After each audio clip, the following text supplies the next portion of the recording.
Welcome back to another exciting episode of Cyber Defense TV. I'm your host, Gary Malefsky, and the publisher of Cyber Defense Magazine. I have a very special guest. I think he traveled a long distance to get here and tell us all about his cool company. Oren Devoskin, welcome. And did you come from Israel today or this week? Yeah, I came in from Israel for RSA, but I came not just from Israel, which is kind of far away, but from Kibbutz Sasa, which is on the northern border of Israel. So I had a 2.5-hour drive just from over there to here. In fact, we were closer to Beirut than to Tel Aviv, so it was quite a journey. I've heard of Kibbutz Sasa, and that's why the name of the company is Sasa-Software, SasaSoftware.com? Exactly, yeah. So Sasa-Software is owned by Kibbutz Sasa in Israel. We're actually famous for other stuff. We have a great ice cream factory on the kibbutz and a rope climbing park, and another small business that is Plasan, one of the world's largest armored vehicle manufacturers, protecting U.S. troops in Iraq and Afghanistan. And Sasa-Software is actually a spin-off from Plasan. Plasan, how are they better than our vehicles or the Humvee? What are you doing? Are you adding armor to the vehicles? Well, our technology, like many other Israeli innovations, took armored vehicles to a next step. It's lightweight and composite, so it's very flexible in providing optimal protection in different scenarios. That's phenomenal. And this one kibbutz is doing all these things?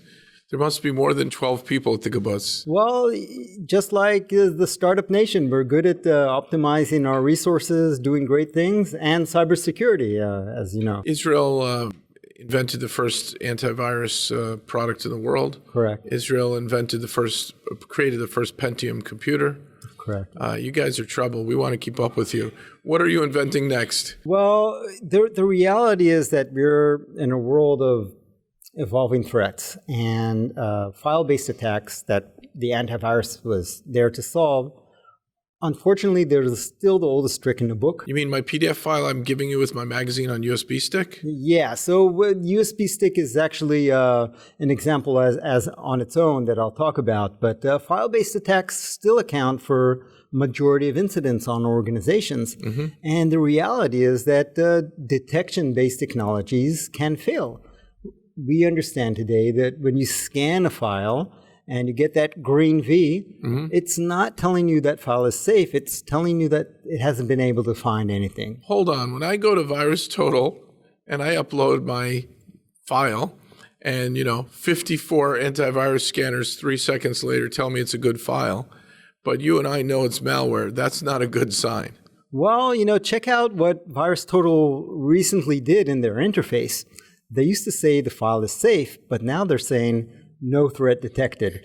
So I thought they'd say probably not suspicious, not sure. Wait till they get lawyers, right? Exactly. So we take that understanding to the next step and not only treat that as no threat detected, but assume that the file is still suspicious and then take it on to our technology. What can you say about your technology? And is it proprietary? Is it patented? Is it open source?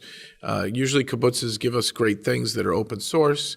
How are you protecting it, and what are you really doing? Can you tell us? Well, kibbutzim today is versus the old model. Need to run a profit, and Kibbutz Sasa. You mean socialism failed on the kibbutz? Well, I always say it's easy to be a socialist if you're rich, or if you have other people's money to access. Well, so Kibbutz Sasa. Then we realized that in order to maintain that special life, then we do need to run businesses that are sound. So our technology is proprietary. Exactly. Okay, so you've got to make a profit, but you want to help people.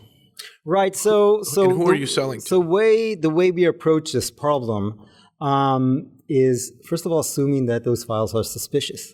And our technology, which is called Content Disarm and Reconstruction, then... Can we make an acronym up, please? Just one more. Yeah, so CDR is Content Disarm and Reconstruction exists in my new acronym book of 1,872 acronyms, which will be coming out next year, mm-hmm. just on cybersecurity alone. Right. So the short is CDR. This is a term coined by Gartner, mm-hmm. and it's recommended by Gartner as a best practice. Mm-hmm. So essentially what we do is then assume all these virus totals unsafe, means a file is still suspicious, then we have our own very powerful, highly optimized multi-scanning technologies, and we then proceed to disarm the file. So that PDF you talked about, we'll take it and we'll talk about what we do. Yeah, I guess. Go ahead. So the typical Adobe PDF file has some hidden areas in it where you might put some code or do something suspicious. Right. Or overrun, bits and bytes such that it may, in a certain version of Acrobat, cause a little hiccup. Correct. Okay. Yeah. We would call that in Oval, when I was working on MITRE's advisory board, helping them, the open vulnerability assessment language, that would be a local exploitable vulnerability, like the JPEG rendering flaw in the old version of Internet Explorer.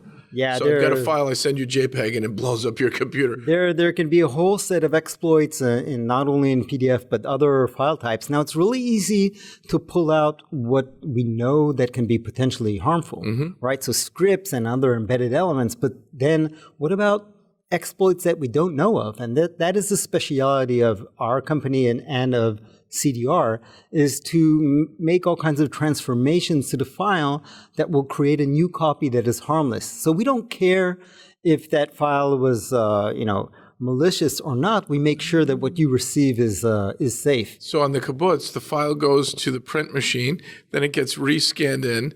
So you print it in black and white, and you charge extra for color, and then you rescan it and send it to the client as a JPEG. Well, that was, I would say, the older breed of CDR technologies, and why CDR might have had a bad name in the past. But let's take the analogy of boarding an airplane. Okay. Or we can even talk about the coronavirus situation. Sure, everyone's talking corona. Yeah, it's a beer too, by the way. Let's talk about the coronavirus situation, which in my eyes is a lot like cybersecurity. So when you have an outbreak of something that is unknown, then you need to do several things. One is to segment, so separate and contain an outbreak so it won't affect other areas. Then if you allow a certain individual or, say, file inside, you would want to isolate it. So segment and then isolate. But then if you want to come into interaction with that person, you want to make sure that person is safe. And the way you can make sure that person is safe is by sanitizing the person. Segment, isolate, and sanitize. And sanitize, exactly. We interrupt this broadcast for a commercial from pandemicdefensekit.com. That's pandemicdefensekit.com. Back to you. Thank you, Gary. So that sanitization can happen on all kinds of different levels. What you talked about, printing back in black and white and back, if we do something like that, sanitization? Yeah, if we would do that type of sanitization to a person, I'm not sure he would be that happy and won't be that usable or friendly or workable. That was the first rev of the Star Trek, if you remember, the first teleporters. And, they tested it on animals, not people first. Exactly. Yeah. So what you would need to do with file sanitization is do it in a way that you maximize security, that you achieve 100% of certainty that file cannot contain a threat or a virus, if we're talking about the corona. How do you do that? So that's our proprietary technology. Sounds brilliant, by the way. So and that's the key challenge here, is that when you sanitize or disarm that file, you have to have it usable. People won't accept the PDF that is photocopied. It needs to look and work the same way as the original. And our speciality is doing that with hundreds of different file types. The last question I've got to ask is there a proof of value? Is there a demo? Can I afford it? Yeah, I'm not sure if you can afford it, but there are organizations that can. Well, actually...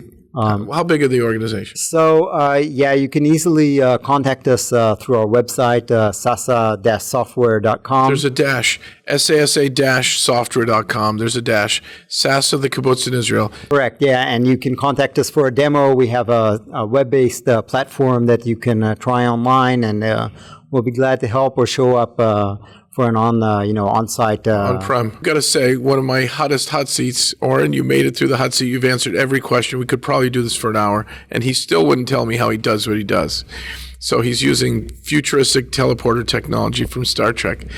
Go to sasa-software.com. Check out his site, and hopefully we can get his technology here to help us and in other countries as well. Thank you very much, Gary. And safe travels. Thank you very much. Come back next time for an exciting episode of Cyber Defense TV.